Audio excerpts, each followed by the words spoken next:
Hey everyone, I hope everyone has been okay. I wanted us to discuss something this afternoon. Oh, sorry, don't mind the flies. This is Africa. It's time for flies to fly around. So then, I wanted us to talk about how we as young people, we as Christian young people, there's this emphasis where we are taught to be celibate and to keep our bodies clean. And one thing that I've come to notice is that it is only directed, like it is commanded. No, be celibate, keep your body clean, do not fornicate, do not do this and that. But one thing I've noticed is that you're not really told how to go about it. I think we should, yes, we've gotten the message by now that that's what we should be doing. But I think more should be taught about how to go about that. Like some directive, some guide, some practical things to do. And I'm not just talking about, no, each time you feel the urge, go take a shower. How many times do you take a shower? You can only do that for so long, right? And the Holy Spirit told me certain things and taught me a few things that I'd like to share with you. And one thing that was brought to my attention, he explained that as a human being, you are this vessel. And this vessel has 3 components.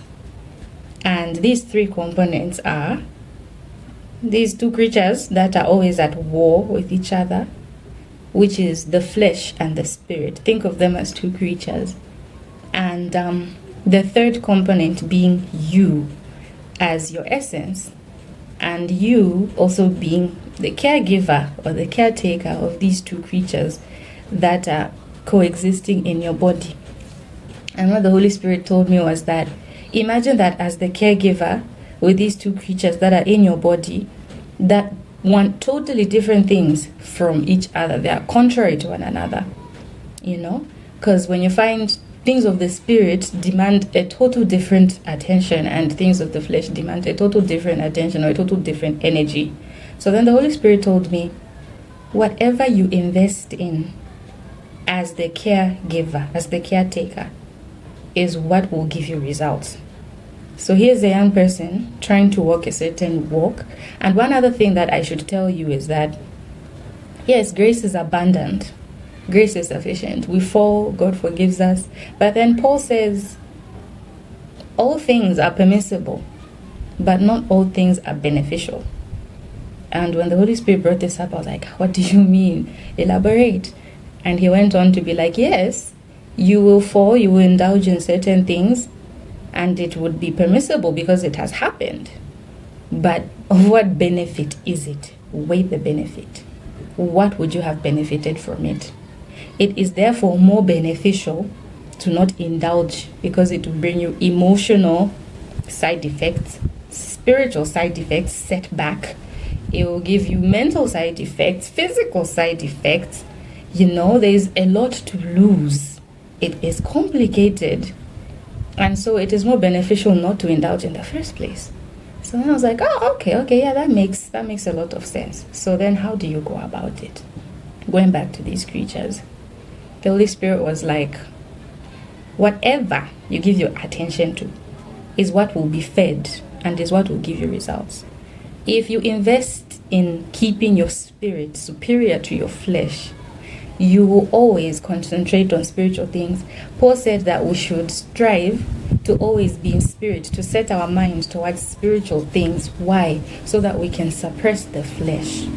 By so doing, whatever desires that come with the flesh will have very few windows to come through or to really sit in, because we would be focused on the spirit most of the time. Whenever the spirit is fed, the flesh is weak. Whenever the flesh is fed, the spirit is weak. So then I was like, that makes a lot of sense, like a lot of sense. So then that's how it got me thinking, like, how do I go about it? How do I go about feeding my spirit? Ooh. So then, that's how the Holy Spirit revealed to me again that the mistake we make as human beings is that we tend to be, oh my God, an insect.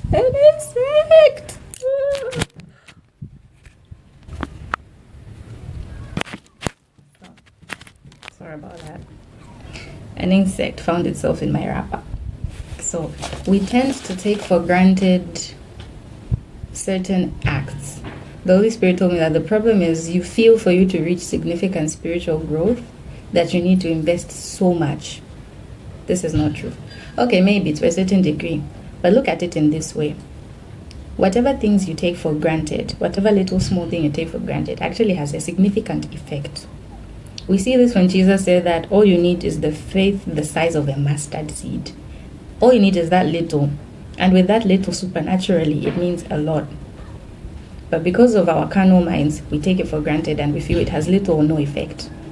We also see this with the poor woman who gave the penny at the temple.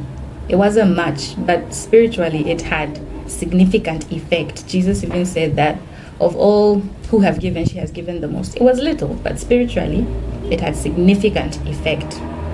So then things as trivial, or things we view as trivial, as in spending time watching sermons, not like 5 hours, but at least if every day in your routine you find time to feed your spirit, it makes a difference, it makes an impact. Likewise, if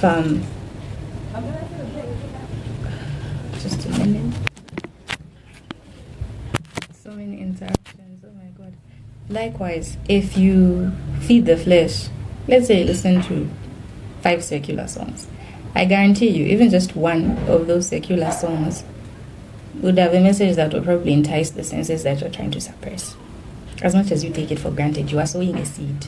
All those little things are sowing seeds. So then, I want to encourage you.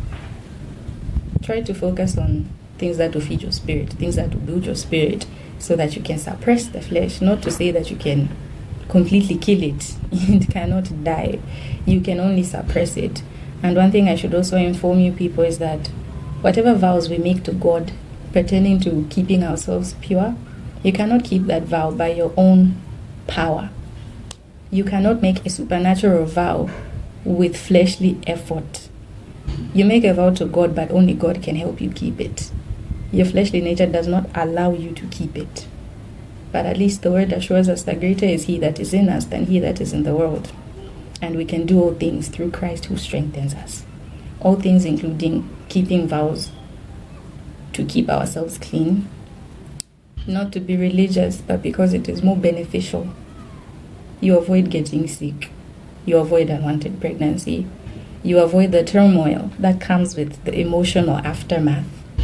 Because, the nakedness of such interaction, it's so absolute in every sense.